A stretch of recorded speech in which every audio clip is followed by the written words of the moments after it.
ऊधो अरे मेरे ऊधो ऊधो वृंदावन जइया जाए के मैया सो कहिया याद करत तेरी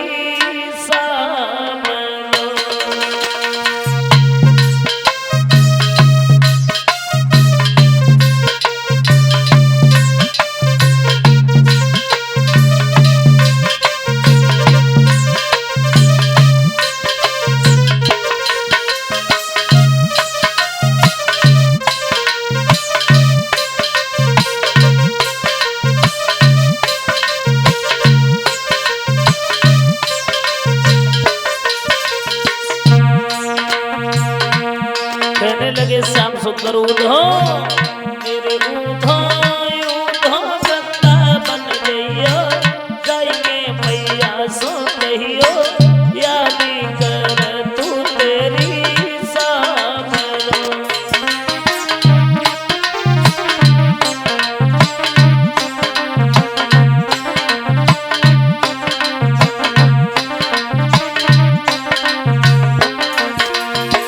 और बोले हैं श्याम सुंदर ऊधो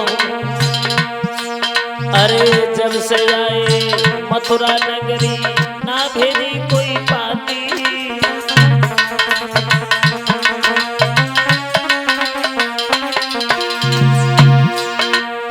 जब से आए मथुरा नगरी ना भेजी कोई पाती मेरे बिन के आती सोना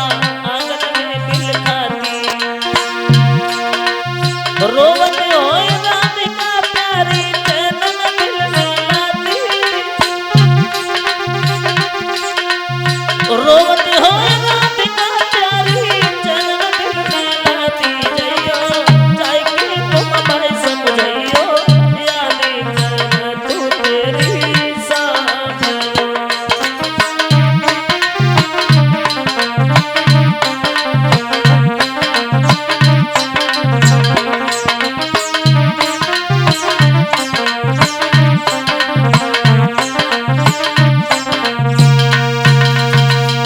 भगवान श्याम सुंदर कहने लगे ऊधो चले जाओ और तुम वृंदावन में जाकर के मैया यशोदा को समझा देना। वृंदावन में लोग हैं सबको समझा देना, उन गोपियों को ये पत्र दे देना और उनसे कह देना कि आएंगे घनश्याम, अभी उनके पास में टाइम नहीं है, उलझने बहुत लगी हुई है, आएंगे लेकिन अभी नहीं, जब उन्हें समय मिलेगा तो तुम्हारे पास अवश्य आएंगे, उन्हें समझा देना। इतनी कहने के बाद में पत्र लिया है ऊधों के हाथ में दिया। ऊधों चले हैं, रथ पे सवार हुए, जिस रथ पर भगवान कन्हैया क्रूर श्याम सुंदर को ले गए थे उसी रथ पे ऊधों उधर से चले हैं। बताया ये जाता है आए हैं वृंदावन में, और जब वृंदावन में आए हैं तो वृंदावन का हाल देखा है। क्या हाल है वृंदावन का बताया ये जाता है, वो हरियाली सूखी पड़ी है। इधर जैसे ही वृंदावन में घुसे हैं तो पहले ऊधो देखने लगे उन गलियों को, और वो फुलवारी खड़ी हुई थी जिसमें काफी समय से सींची नहीं गई थी, पानी भी नहीं लगा था। बताया ये जाता है, देखा है ऊधो ने, आगे बढ़े हैं तो मैया यशोदा से भेंट हुई है। मैया यशोदा कहने लगी, रथ में झांक करके देखा, दिल में विचार किया है, पहले तो सोचा कि इसमें हमारे कन्हैया आ गया। पास में जब पहुंची तो रथ में जब झांक करके देखा है तो श्याम सुंदर नजर नहीं आए, और जब भगवान कन्हैया नजर नहीं आए हैं तो मैया यशोदा कहने लगी हैं ऊधो श्याम सुंदर नहीं आए, तो ऊधो समझाने लगे हैं मैया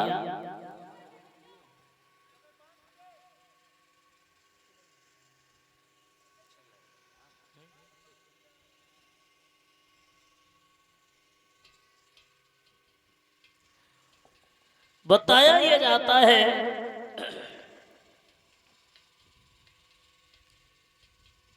उद्धव कहने लगे मैया यशोदा से, मैया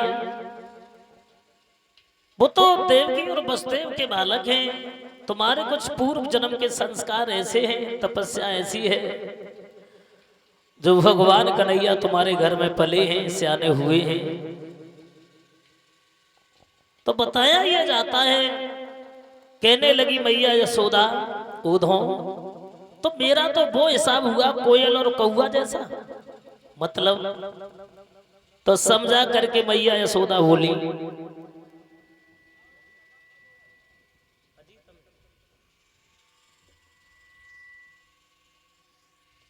100 रुपये हमारे पास में अजीत और अमित की तरफ से आए हैं। इसी भूड़ा के रहने वाले हैं,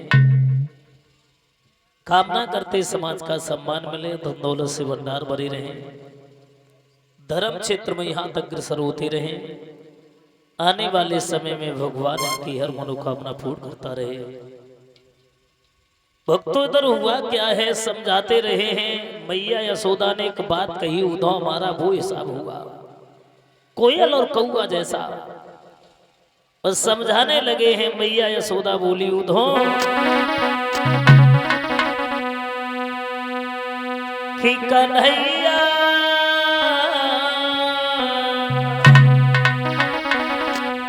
कि कन्हैया चलो तुमसे दूर,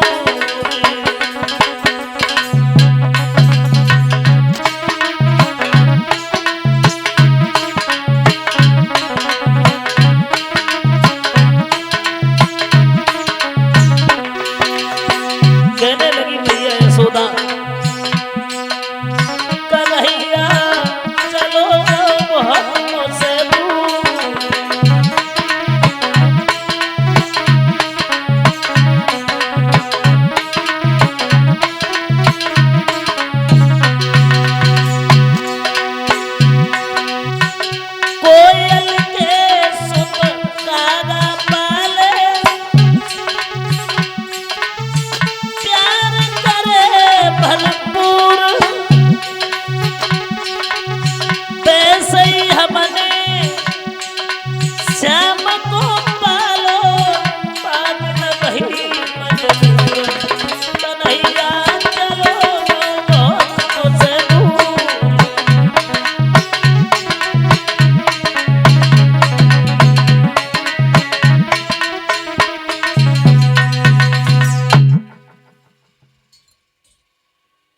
और ये 100 रुपए हमारे पास में मनोहर सिंह की तरफ से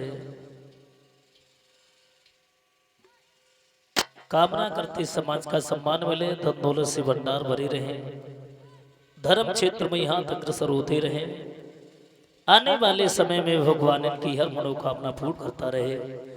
इधर हुआ क्या है, भक्तों समझाने लगे हैं। मैया यशोदा बोली है, उद्धव तो मेरा तो वो हिसाब हुआ कोयल और कौआ जैसा।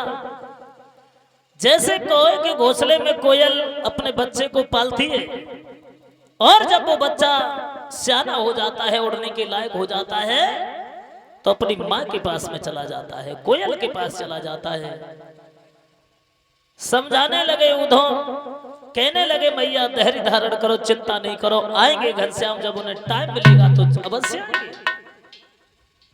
मैया यशोदा कहने लगी, कोई बात नहीं उद्धव, तो वो देवकी और वसुदेव के बालक हैं तो कोई बात नहीं है, लेकिन श्याम सुंदर से एक बात कह देना जाकर के, हमें ज्यादा नहीं थोड़ा समय हमारे पास में बिता जाए, हमारे दिल को धीरज दिला जाए, तसल्ली बना जाए, क्योंकि मैंने उन्हें अपनी गोद में पाला है। तुम्हें नहीं पता है सागर में खेल कूद करके सियाने हुए हैं श्याम सुंदर, अभी सागर में अच्छा नहीं लगता है। हम सोचते हैं ज्यादा नहीं तो थोड़ा समय अवश्य बिता दें यहाँ के श्याम सुंदर। इतनी कहने के बाद में उद्धव आगे बढ़े, उन गोपियों के पास में पहुंचे हैं, जो गोपियां कुछ जल भर रही हैं, कुआं पर हैं, लेकिन किसी भी गोपी को ये ध्यान नहीं कम कर क्या रहे। इधर भक्त हुआ क्या है,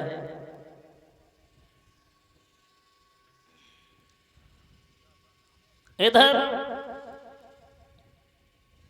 दूर से खड़े हुए उद्धव देख रहे, दिल में विचार करने लगे हैं। जो भगवान कन्हैया ने बताया है, हमें लगता है ये वही गोपियां हैं। देखें अब ये करेंगी क्या। तो कोई गोपी जल भर रही है तो उसे ये ध्यान ही नहीं कम करके आ रहे हैं। एक हाथ में रस्सी है, एक हाथ में घड़ा है, लेकिन फंसाने का ध्यान नहीं है। कोई गोपी वो घड़ा जल में डाले है, उसे उठाने का ध्यान नहीं है। किसी गोपी के सर पे घड़ा रखा हुआ है, उसे घर जाने का ध्यान नहीं है। बताया ये जाता है वहां ऊधों दूर से खड़े हुए देख रहे हैं। पास में जब पहुंचे हैं तो राधा ने जब ऊधों को पास में बुलाया, एक बात कही है, तुम मथुरा से आए हो? बोले हाँ। तुम्हारा नाम ऊधों है? ऊधों कहने लगे ठीक पहचाना तुमने। राधा कहने लगी हमें एक बात ऊधों ये बताओ,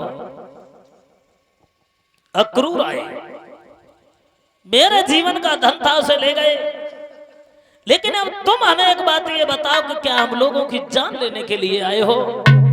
तो ऊधों कहने लगे हैं तुम लोगों को तुम्हें नहीं पता है, जो हिसाब तुम्हारा यहाँ है वही हिसाब भगवान कन्हैया का है, उन्होंने हमें तुम्हारे लिए भेजा है।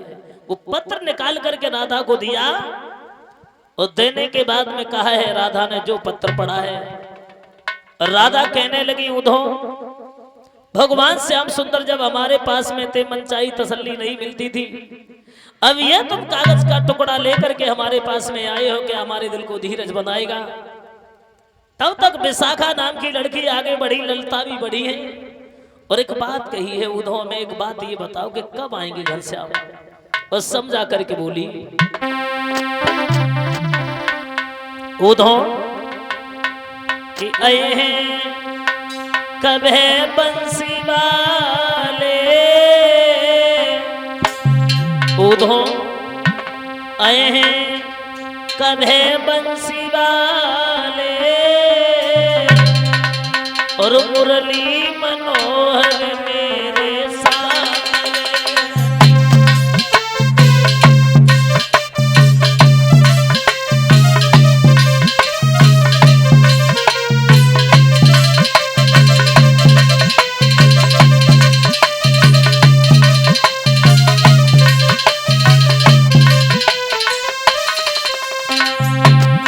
ऊधों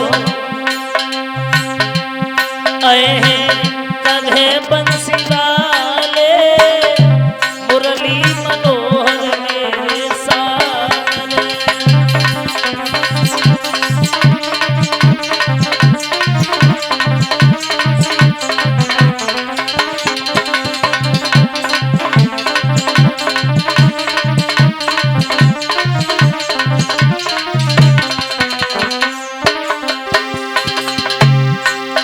और बोले हैं ऊधों कहने लगे आएंगे, तो ललिता कहने लगी ऊधों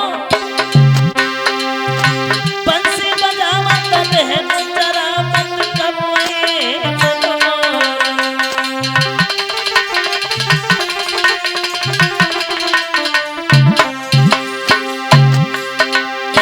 बंसी बजा मत है जरा मत कबूए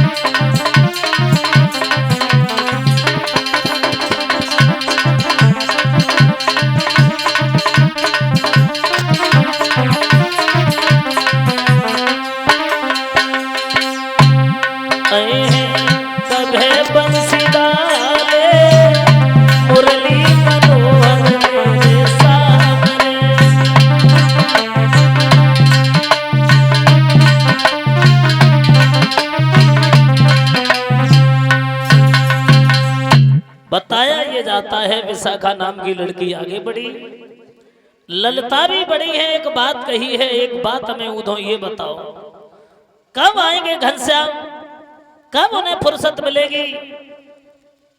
जो परसों का वायदा करके गए, परसों की बरसें बीत गई लेकिन अभी तक आए नहीं।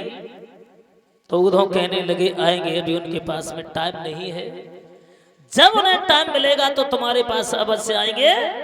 समझाते रहे उद्धव, और समझाते समझाते दोपहर हो गया। दोपहर से इधर शाम होने के लिए हो गई, सूर्य अस्त होने के लिए जा रहा था। एक बात कही उद्धव ने उन गोपियों से, अब हम जा रहे हैं, और राधा से कहा है हमें आज्ञा दो, हम जा रहे हैं। तो ये बात जब जाने की सुनी राधा ने, तो एक बात कही है उद्धव, भगवान श्याम सुंदर नहीं आए, तुम आ गए तो हम लोगों को अच्छा लगने लगा था, लेकिन अब तुम जा रहे हो तो तुम्हारे जाने के बाद हम लोगों की दशा क्या होगी। उद्धव तुम नहीं